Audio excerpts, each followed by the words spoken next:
It's the Christmas season, or at least it was when my producer Josh and I took a trip down to Atlanta. You want to try the AI-created flavor Y3000 from last year? I don't know if I want to try that flavor. I'm a Coke Zero Sugar, stan. Yeah. That's my go-to. Yeah. There's nothing more Christmassy than going to Coca-Cola headquarters. I'm actually serious. Christmas iconography, as we know it, has been significantly influenced by Coke. Why do you think Santa Claus is dressed in a red suit with white trim? It was Coca-Cola advertising back in the 1930s that did that. The company is one of the most prolific advertisers in history. And, as you'd expect, they aren't shying away from AI. That's why we're here in Georgia. Coke Zero Sugar. Coca-Cola Plaza Northwest. Ooh, here we Then go. arrive at your destination.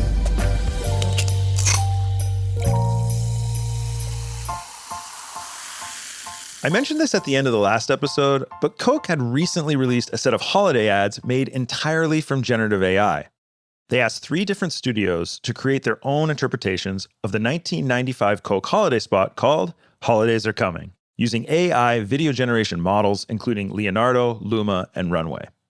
The brand got 3 unique adaptations from studios Silverside AI, The Wildcard, and Jason Zada's Secret Level. We heard from Zada last episode, and he'll be back again later in this episode. I'm very curious because, those holiday ads were a bit divisive, at least in the marketing, advertising, creative community. So we'll find out a bit more, about their strategy when it comes to using AI for creative means and ends. Even though the AI ads were supposed to be a reimagining of Coke's holiday ads from the 90s, which is a pretty innocuous concept, the backlash was intense. The reactions were passionate and numerous enough to get coverage from the New York Times, USA Today, NBC News, and more. While there are some very real concerns about AI's impact on the production and visual effects industries, most of the criticism leveled at the holiday ads didn't focus on that issue. Instead, it was more like, they look too fake.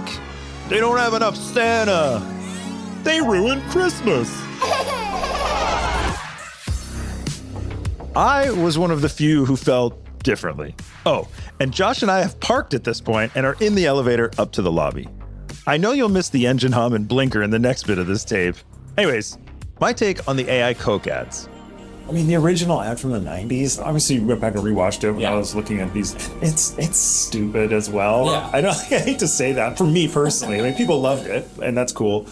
But I don't see what everyone's getting all upset about. It's really, Yeah. I don't know. Okay, stupid may have been harsh, but come on. Those 1990s ads weren't exactly the peak of human creativity. They were, however, effective. And these new AI ads also got the job done. Coke is confident that its early experimentation is not only fun, but a meaningful investment that, despite the negative reviews in the short term, is setting the company up for long-term marketing success. This is only the start. I'm Jeff Beer, and this is Brand New World from Fast Company. Today's episode, I'd like to AI the world of Coke.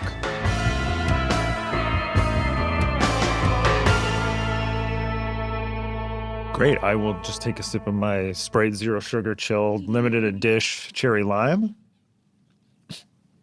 And then I'll ask Pratik, can you introduce yourself, name, title, maybe how long you've been at Coke? My name is Pratik Thakur, Global Vice President for Generative AI at the Coca-Cola Company. I'm based here in Atlanta, around 12 years in the company.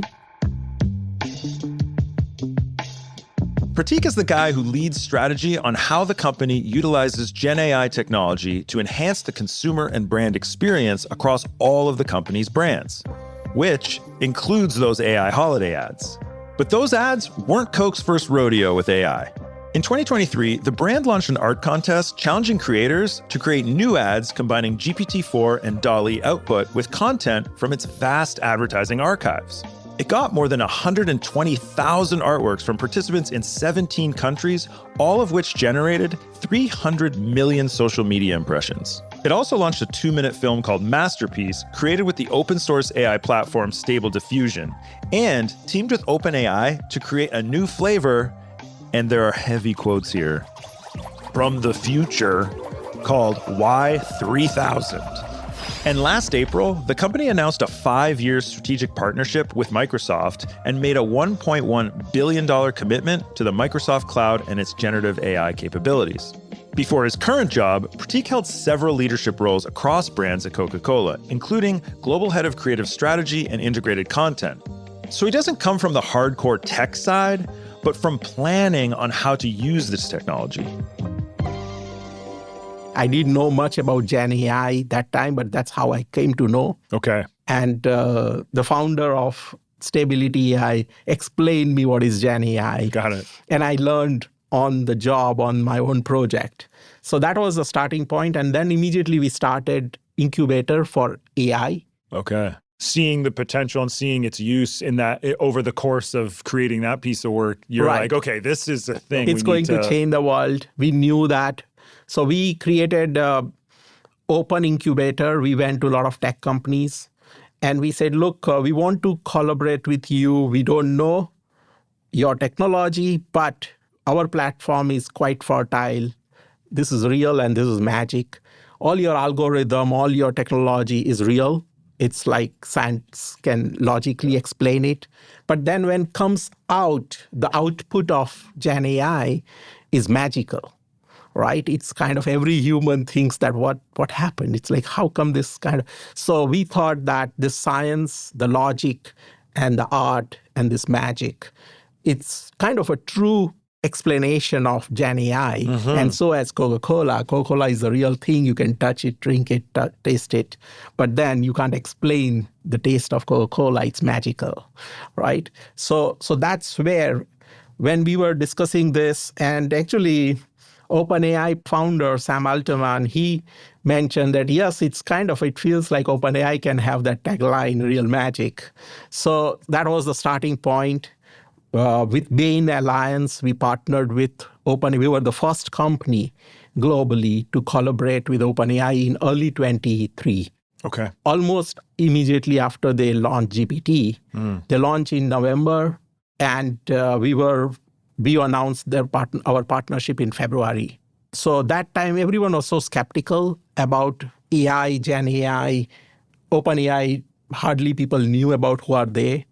And that time, our leadership decided that, yes, this is going to be big. Okay. We are going to collaborate with them. And then immediately within 6 weeks of announcement, we launched Create Real Magic platform, where first time we created a sandbox to put DALL-E, their image generation platform, and the GPT into one. And that's where you saw those billboards on Times Square and Piccadilly, all this output. Was that based on that was I know there was a piece of work where it was like you were asking the audience and giving the resources of Coke assets and being like, create something with this, and the ones we like the most will be billboards and whatnot. Absolutely. So we thought this brand belongs to people. Coca-Cola is people's brand. We wanted to give them access to all our assets from our archive. They can play with it. They can give their prompts and then create their artworks. And selected artwork goes on billboards in Piccadilly Circus and Times Square. And we wanted to democratize art. And Gen AI is the perfect tool.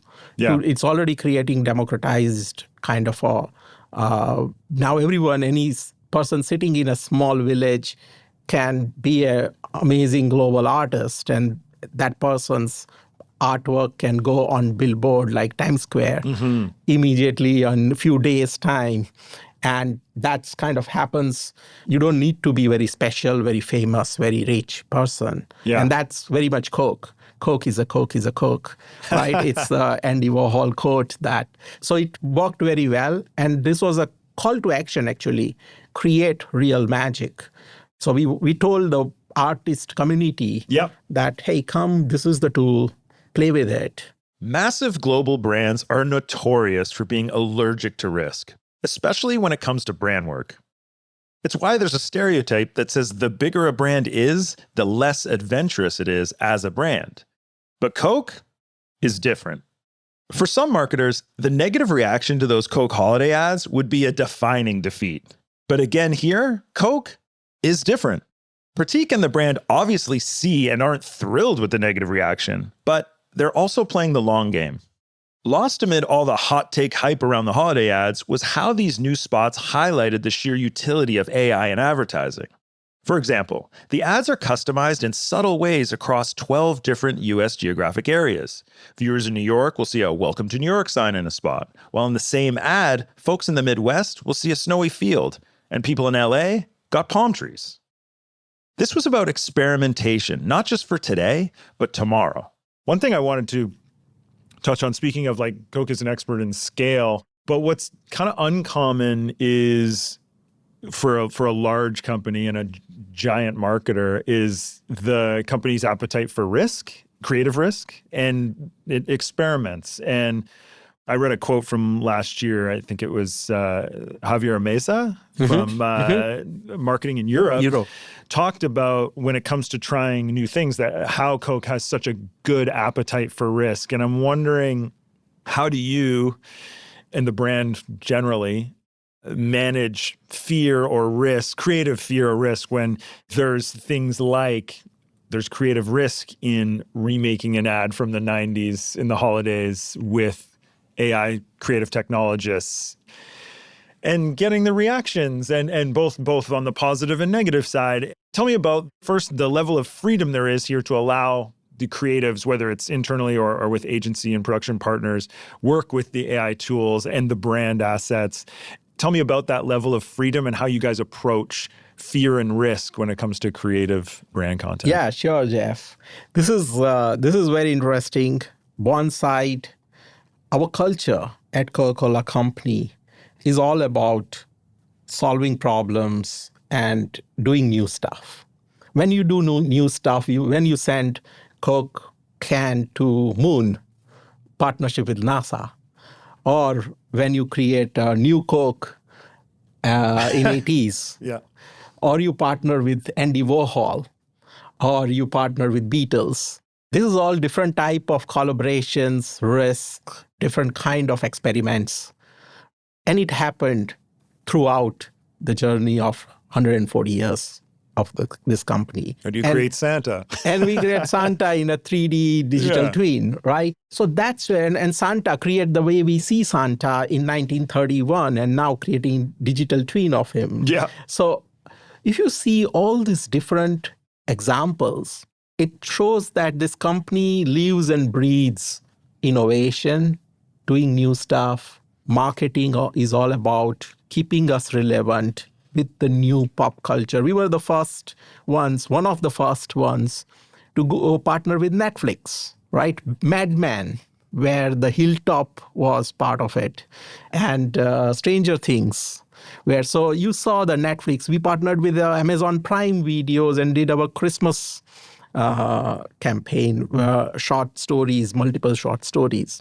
So that's where you saw different era across different marketing assets and pop culture. Mm-hmm. So we never saw it as just a business, but we see as a pop culture icon, and we need to stay relevant to the culture.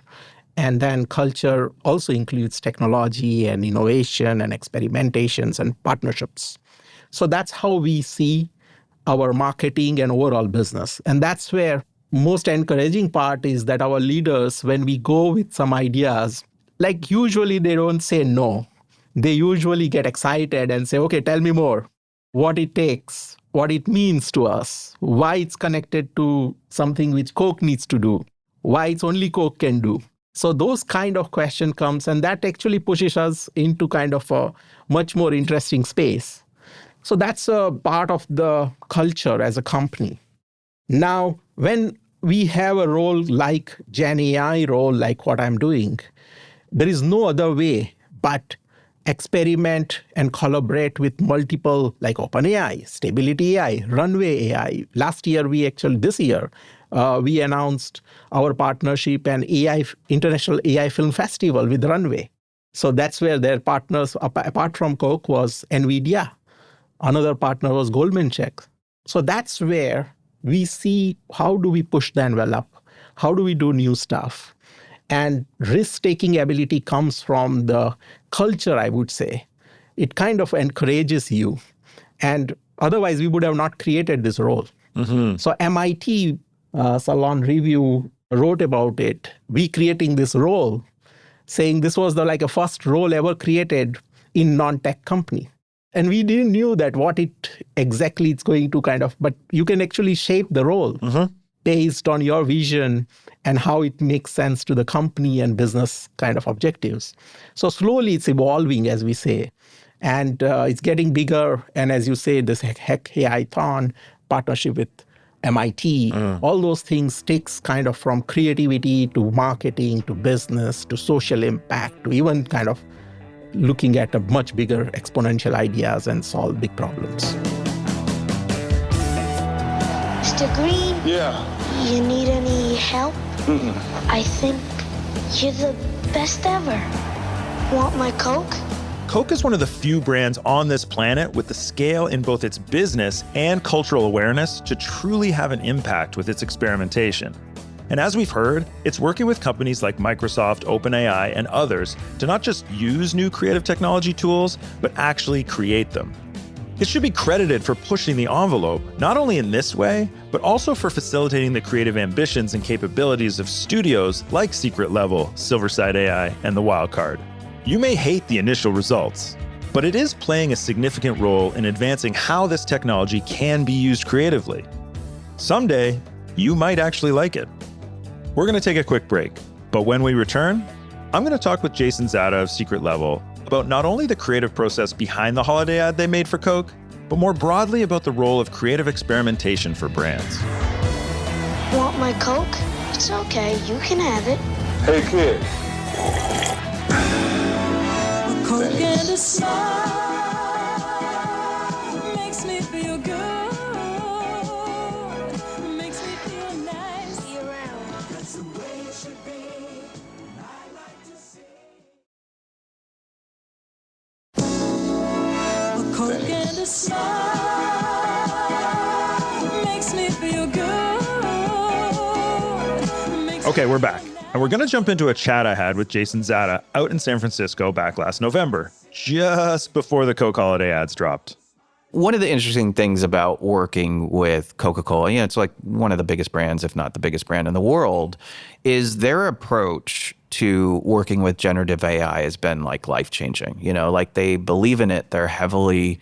It's become an initiative. And so the project that we did with them was a reimagining of, I believe it's either late 90s or early 2000s TV spot called The Holidays Are Coming.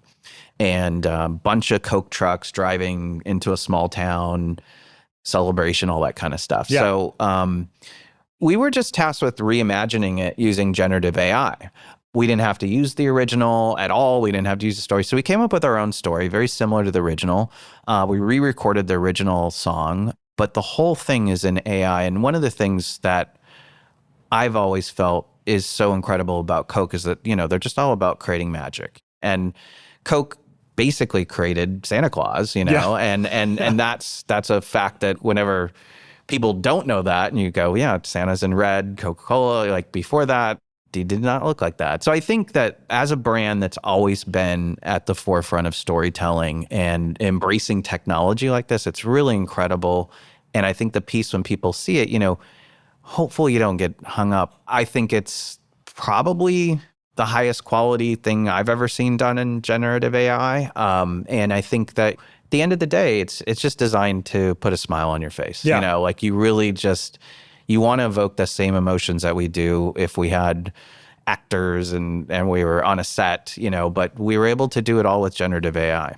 Is part of and I'll critique this too, but is part of the premise or I would say the pitch around this piece of work is that it was created in AI, or is it just about 100%? Okay, cool. 100%, which is really interesting. And there's two things going on there, right? There's the idea of how AI is being used as a tool to, and it's not just about cost cutting, but about efficiency and getting ideas out quick, and also the creative flexibility. Yeah.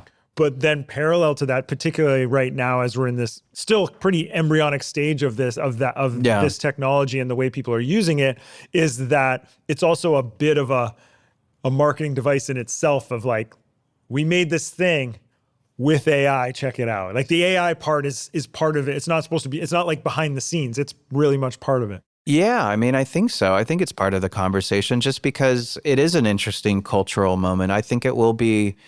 It's one of those moments I think people will look back on and say, this was a good pivotal moment. I think another one of those was James Cameron recently joining, Stability's, it was OpenAI or Stability, I can't remember. James Cameron joining generative AI company's board is a big deal. Like these things are big deals that tell the rest of the industry that things are, hey, this thing is okay. You don't have to be scared of it, embrace it. To your point, also like the idea that Coca-Cola has a head of Gen AI and that it's investing in this, and we've seen a few other projects, but this holiday project as well. That how has your conversations with brands and marketers, how did they start when it comes to using AI, and how have they evolved over? I mean, we talk about how quickly the technology has evolved. How have the conversations and willingness and optimism over fear, et cetera, how has that evolved most in the past little while?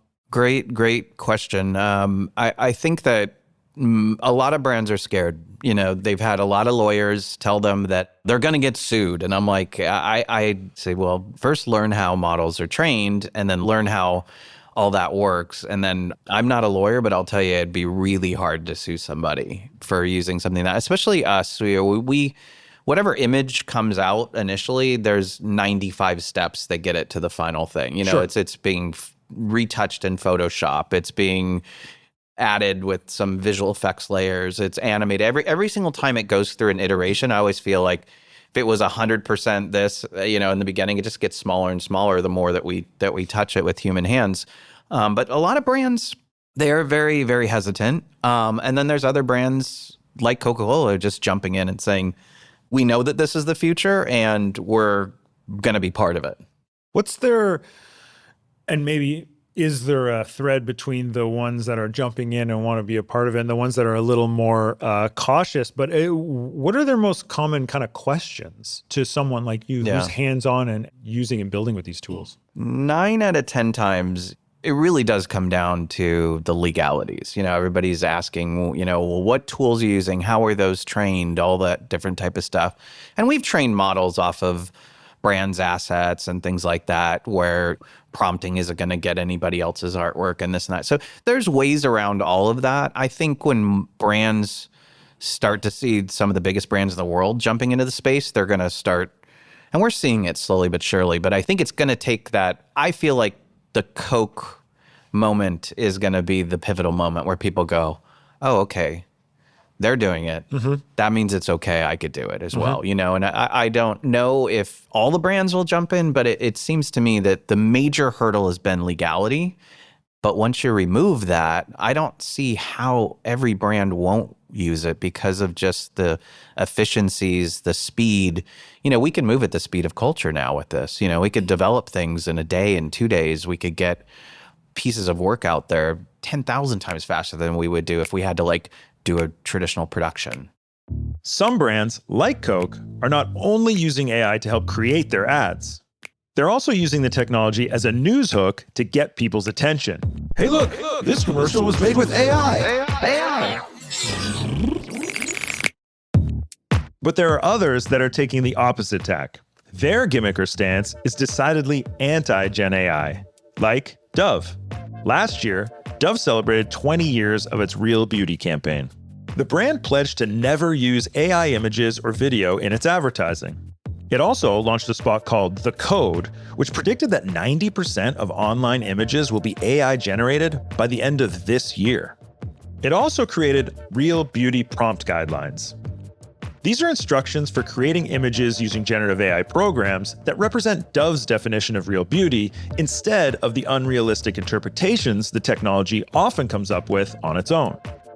I wanted to ask Zada about this approach.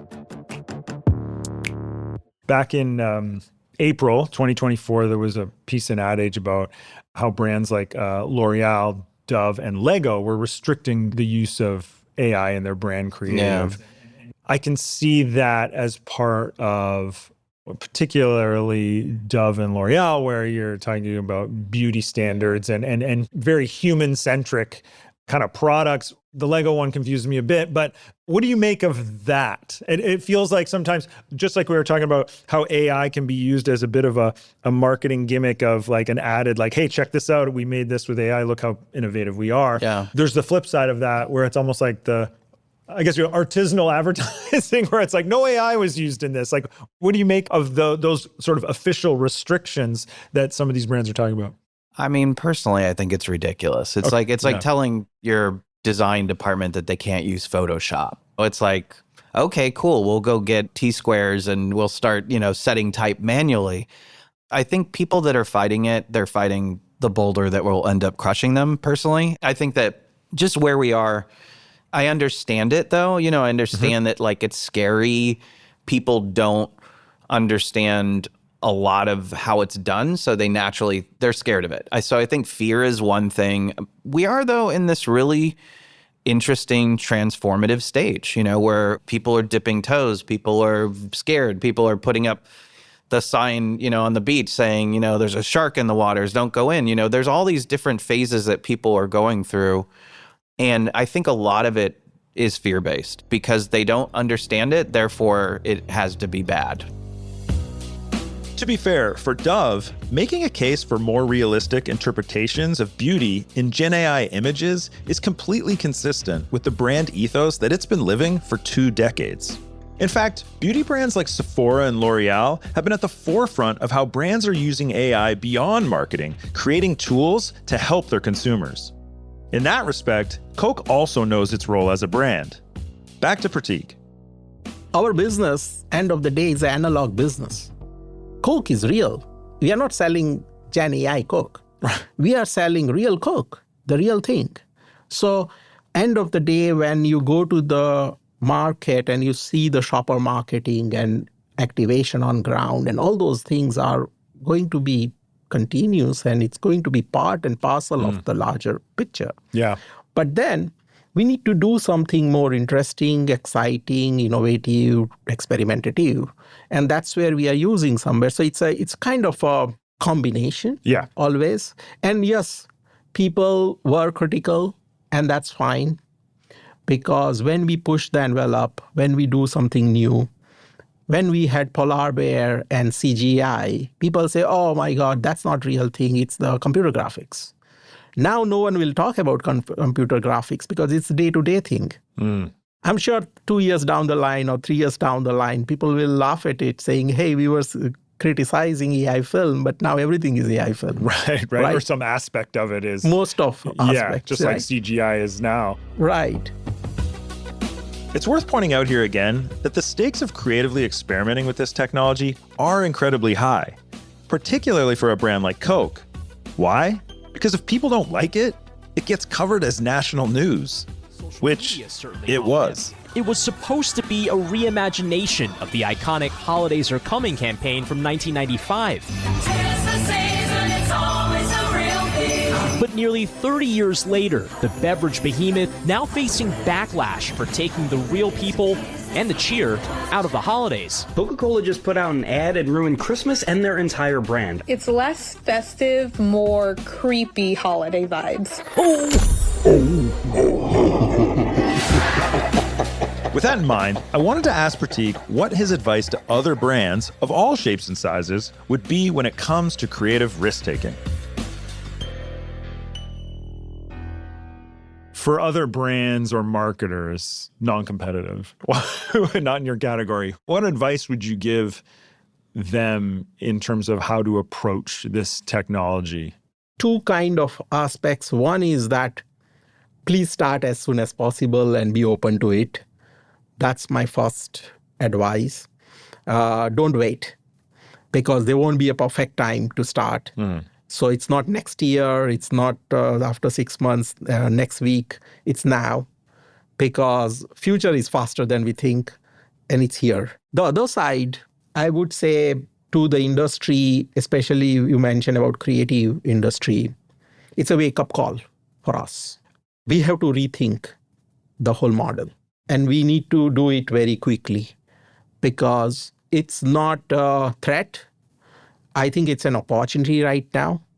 But again, it's like we know those companies who didn't listen to the technology trends and then they regret later on. There are so many examples in last many, many years, so many. So I feel that it's about staying up to date and rethinking the business model. And people may not have that much time to kind of say, okay, let's do it as our 2025 plan and those kind of stuff. It's because this technology is evolving every week. Mm-hmm. And the solutions are coming every week. They are better and better. And it's impacting the way we use the technology. And it's that transition is happening. Mm-hmm. This transition is not going to be easy. But I think at Coca-Cola Company, we are inviting everyone, especially creative community, creative technologists. And we say that let's work together. We will give you real life briefs and we will put those kind of things on table, our real projects. Yeah. So you can learn, you can evolve, you can be part of this journey rather than we doing our own thing and then creative community doing our own thing. Coca-Cola Company as a whole, as I mentioned, partnering with Andy Warhol or Beatles or various different artists across the world, we have this amazing unspoken commitment and agreement with the creative community, and it will remain that way. Yeah. Well, stay tuned to the end of the episode, and I'll give out Pratik's phone number. So, Pratik's number is 404-32. Okay, so looking back at the previous digital revolution, as I mentioned before, there were ad agencies and production companies that specialized in digital. Larger ad agencies and brands had specialized positions like Chief Digital Officer or Digital Creative Director. But eventually, the word digital began to disappear because, well, everything was digital. You weren't a digital agency, you were an agency. You weren't a digital marketer, you were a marketer. So given the conversation around Gen AI being a revolutionary technology that will eventually be part of everything we do, I wonder if job descriptions like Pratik's will soon or eventually be extinct, buried in the same technology transition graveyard as Chief Digital Officer.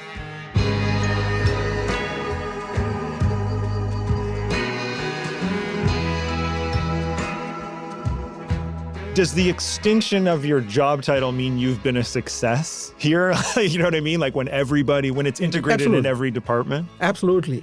So if I stay longer, that means I'm not doing my job. The success of this job is to get out, means I need to take myself out of this job, and basically there shouldn't be this kind of job. We used to have mobile marketing experts and Right. we used to have chief digital officers, and now that's kind of different.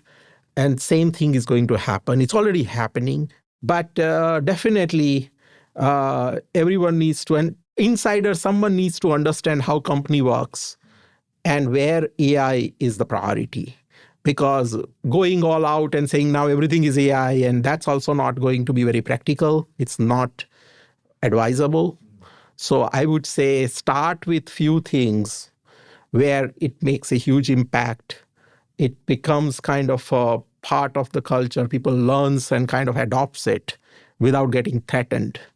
And that's what worked for us till now. And we need to keep learning what is the next phase, because whatever brought us here is not going to bring us there. So it's like we need to keep evolving ourselves.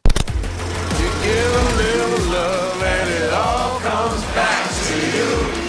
Nothing like a frosty bottle of Coca-Cola. Want my Coke? So tangy in taste. The new Coke Pop Quiz. So ever fresh and sparkling. Catch the wave, Coke. Coke has a distinctive flavor that's never been equaled. We seem to be down to our last Diet Coke. Gives you a bright little lift. Just for the taste of it. Diet Coke.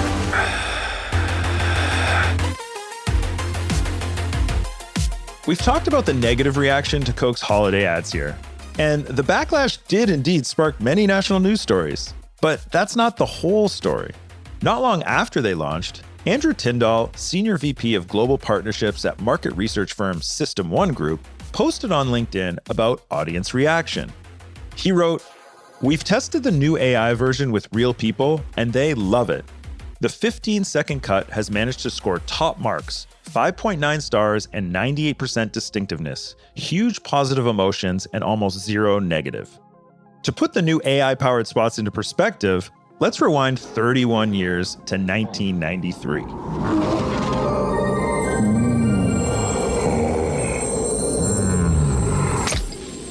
That's when Coke unveiled its first commercial with its now familiar polar bears. Those polar bears, which are not real polar bears, just complete CGI, became iconic characters for Coke, used in heaps of ads in the years since. Yet even they started with some controversy. At the time, Coke was criticized for making the spot with Hollywood talent firm Creative Artists Agency instead of its traditional ad partners at McCann. As Stuart Elliott wrote in the New York Times, Madison Avenue's attacks on the campaign have been unrelenting. Even when the commercials have been screened at industry gatherings, they have been booed and hissed. Sounds pretty familiar, doesn't it? There are a lot of emotions wrapped up in this debate that have nothing to do with the ads themselves. AI didn't create these spots. Humans did, using AI as a tool. Complain all you want about a dead-eyed polar bear or that the wheels of a truck don't actually look like they're spinning. And yes, please, let's discuss the legitimate concerns within the production and visual effects industry about the impact of AI. But for the love of Santa's beard, spare the pearl clutching about how this creative tool has somehow robbed the humanity out of work that for eons has been regularly created by committee, focus grouped and A/B tested to death, and put into existence for the single purpose of convincing you to buy something. If you're shopping for humanity here, you're in the wrong aisle, man. It's fair to question how AI is used, the choice of music, or why Coke wanted to remake a frankly pretty basic holiday ad anyway. But don't blame AI. The debate on quality comes down to creative vision and execution. And that responsibility, for now, still very much rests with the humans.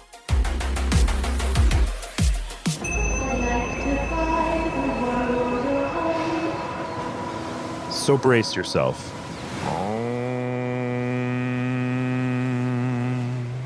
Take a deep breath.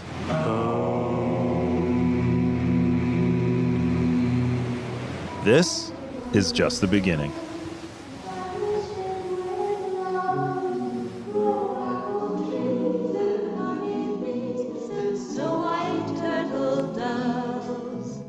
I like to teach the world to sing. Sing with me. Brand New World is an MIC podcast from Fast Company. Our producers are Yaz Gagne, Grace Snelling, Blake Odom, and Avery Miles. Mix and sound design by Nicholas Torres. Our executive producer and editor is Josh Christensen. Be sure to subscribe to Brand New World on Apple Podcasts, Spotify, or wherever you listen. You can also hear all episodes in the Most Innovative Companies podcast feed. If you like this podcast, leave us a rating and review on your podcast app of choice, or let us know in the comments of Fast Company's social media. We're basically on every app you can think of. Thanks so much for listening, and I'll see you next week.